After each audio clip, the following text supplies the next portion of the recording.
Welcome back to our channel. I want to thank you for joining. In this episode, I will be looking at the great power competition in Africa, how this has helped propel Africa into an influential region in recent years, with the implementation of the African Continental Free Trade Area, as China, Russia, the United States of America, including Turkey and other European partners, and others are knocking on Africa's door.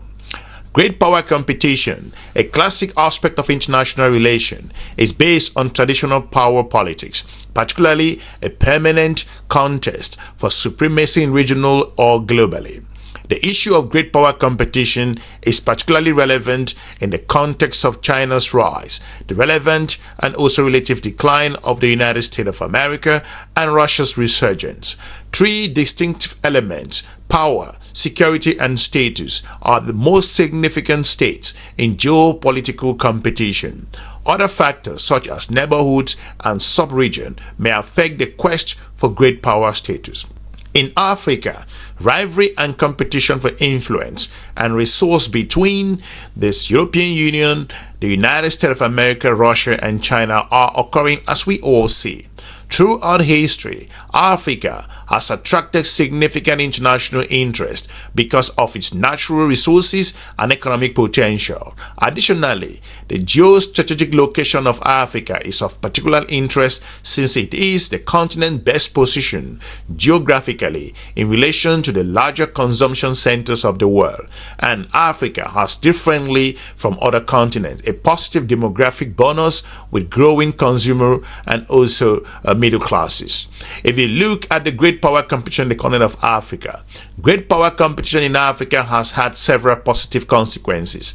African countries have become attractive for foreign direct investment (FDI) due to their demographic bonus, growing economic markets, and infrastructure opportunities.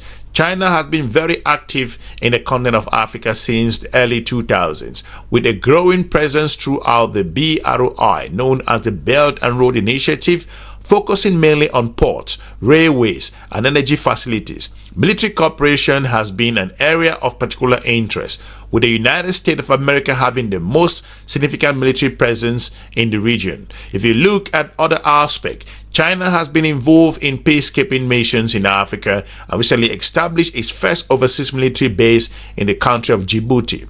Russia, which has had active presence since the Soviet Union period, also has significant cooperation agreement with many Western African countries. With African abundance in natural resources, oil, gas, mineral, and agricultural commodities, access to such goods has been an essential driver for competition between the great powers. All players, Russia, China, and the European Union, and the United States of America, have sought cooperation agreements which secure access to resources and diverse energy sources. Africa has approximately 90% of the entire global supply of platinum and cobalt, half of the world's gold, 2/3 of the manganese, and 35% of the uranium. Africa has nearly 75% of the world's coltan used in electronic devices and also particularly cell phones. Chinese aid programs, sometimes criticized for lack of transparency, have provided African countries with grants and loans to make improvement across areas including agriculture, education, infrastructure, and healthcare. Diplomatic engagement with Africa has grown. Both China and the United States of America have launched initiatives to enhance diplomatic cooperation with African countries. China has established and developed the relevance of its Forum on African Cooperation, known as FOCAC, and the United States of America has its own framework, like the Prosper Africa Act, and also to promote economic growth and improve governance. However, the recent administration of the United States of America under Mr. Donald Trump has also slashed and reduced the support that the country of the United States of America provides to the continent of Africa. China adopts a no-string-attached approach in Africa, with a particular focus on economic development and infrastructure, while Western countries seek to emphasize governance and human rights. The Chinese strategy has allowed African countries to implement projects faster to address current issues and challenges. African countries can leverage these great power dynamics based on their own domestic interests and long-term strategies to attract investment, technology transfer, and more rapid economic development. The effectiveness determination of national interest with an effective strategy should be the main driving force for pursuing a thriving situation. If you look at strategic engagement, great power competition in Africa reflects the broader global shift in geopolitics and also economic interests. In present opportunities for African nations to benefit from foreign investment and partnership, but also poses challenges in managing competing interests and ensuring sustainable development. China and the European Union are both active in Africa with different motivations and approaches. However, if you look at the European Union, ties are much older than Chinese. Africa's historical relationship with Europe or European countries derives from a past of exploitation of the continent and divisions that have been difficult for African countries to overcome. The European colonial history in Africa has led to requests for reparations, mainly arising from the slavery and also exploitation of the continent. Over the last decades, the relationship between the European Union and Africa has focused more on development aid and cooperation in governance, sustainable development, trade, and development through various economic partnerships programs. Chinese engagement in Africa does not share the negative legacy and background of the European countries. Chinese engagement has been driven primarily by infrastructure investment and also resource extraction. However, it should be emphasized that China considers infrastructure investment as an essential source for more secure economic growth, based on a Chinese proverb which states, "If you want to get rich, build roads first." This adage reaffirms the Chinese perspective, and also infrastructural building is essential for growth and for building a positive legacy for the Chinese presence in Africa. Chinese presence has allegedly and also European Union traditional influence partners in Africa by offering an alternative to conventional Western partners. For the best interest of Africa, the European Union and China, however, should engage in more development projects in the continent with a win-win perspective, which will significantly contribute to the continent's development. Both China and the United States of America have been actively engaged in Africa. The United States of America has focused primarily on private sector investment and market access for United States of American companies. Additionally, the United States of America has launched an initiative like other African known as African Growth and Opportunity Act to provide duty-free access to the American market for some African products. To counter the BRI, the United States of America has also been increasing effort to enhance its diplomatic presence and also increase the United States of America's trade and investment ties. However, it should be noted that the African Growth and Opportunity Act is on life support at the moment because of the reason why the current administration of the United States of America may not renew the African Growth and Opportunity Act. It has also implemented initiatives like the Young African Leadership Initiative known as YALI to build relationship with African leaders and also slow down the influence of Confucius Institute, the purpose of which to promote Chinese language and culture. If you look at other areas, additionally, the United States of America has been concerned with a possible enlargement of Chinese military presence in the continent of Africa. The United States is present in Africa through its African Command, known as AFRICOM, a vital factor for capacity building and fighting against other issues happening in the region.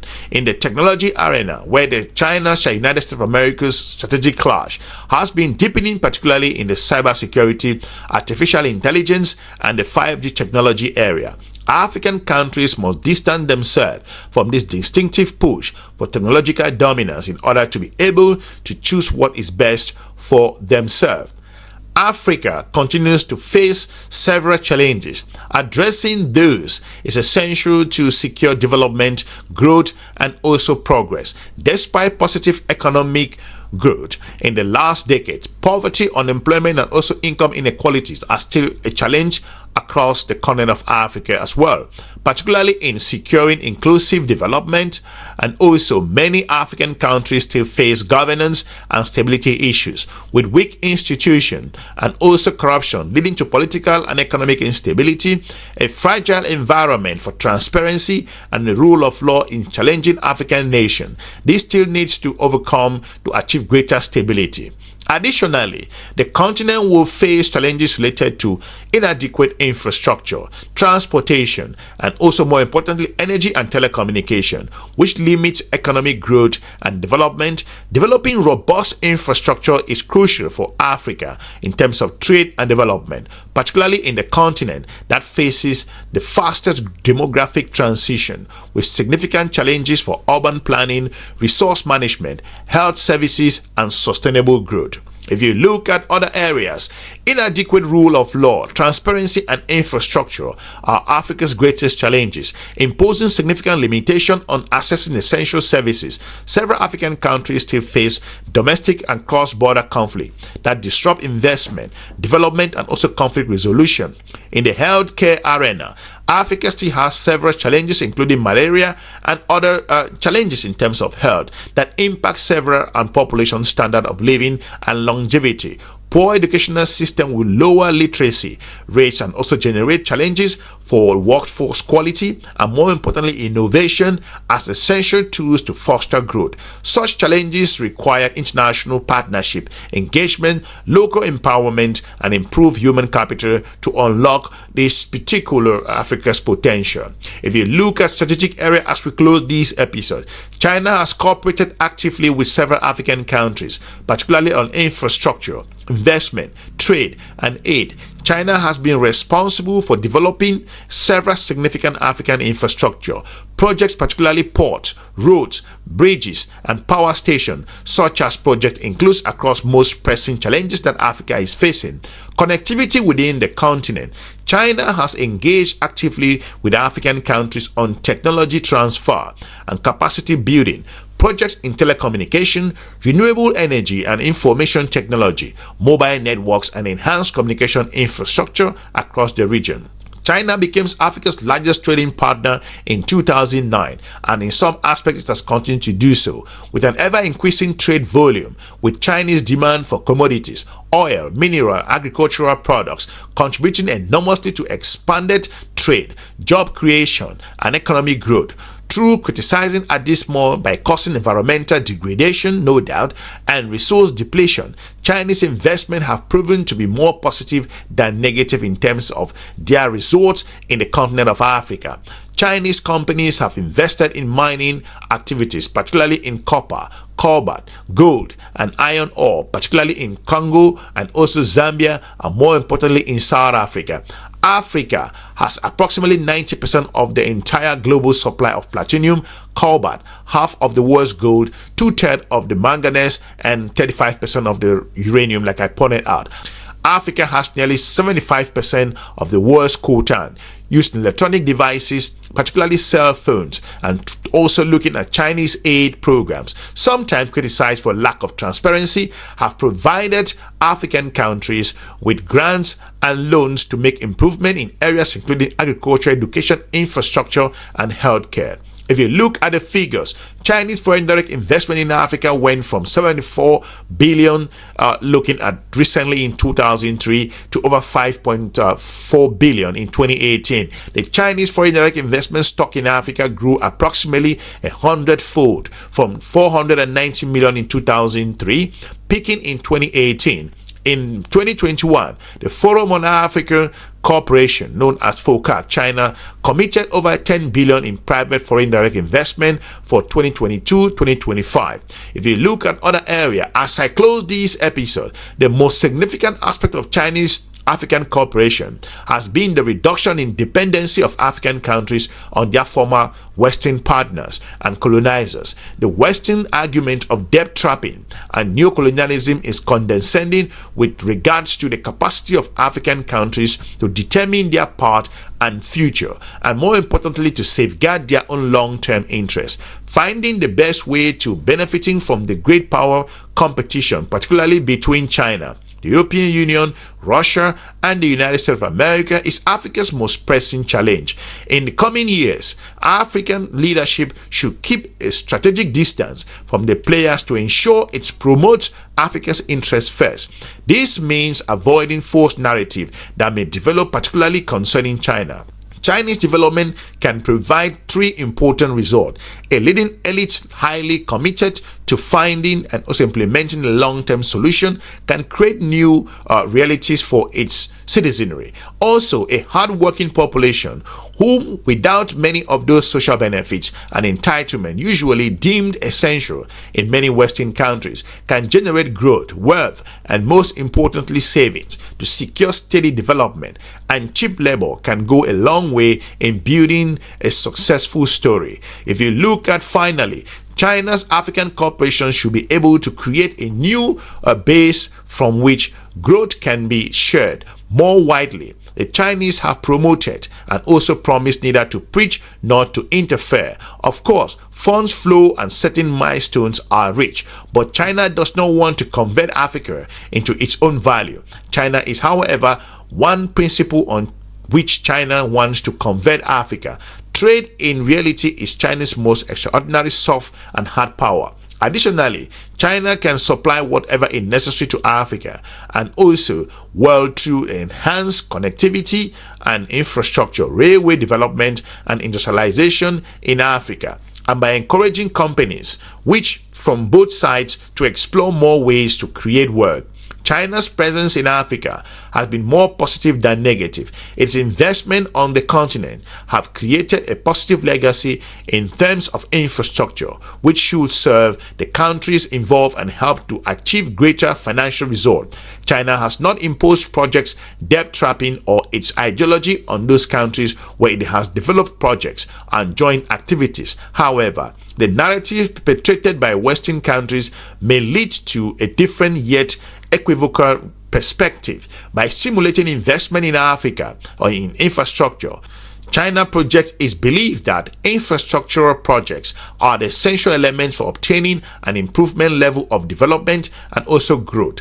This is one of Africa's best results from this great power competition. Hopefully, I've informed you as the reason why the great power competition in Africa has woken up the continent. Let us know what you think about this, and also if China has made any significant impact in your own country. If you are new to our channel, I will encourage you to subscribe and share the video with your different network and watch other informative content on our YouTube channel. We shall be looking forward to meeting you soon in our next episode. Have a good day.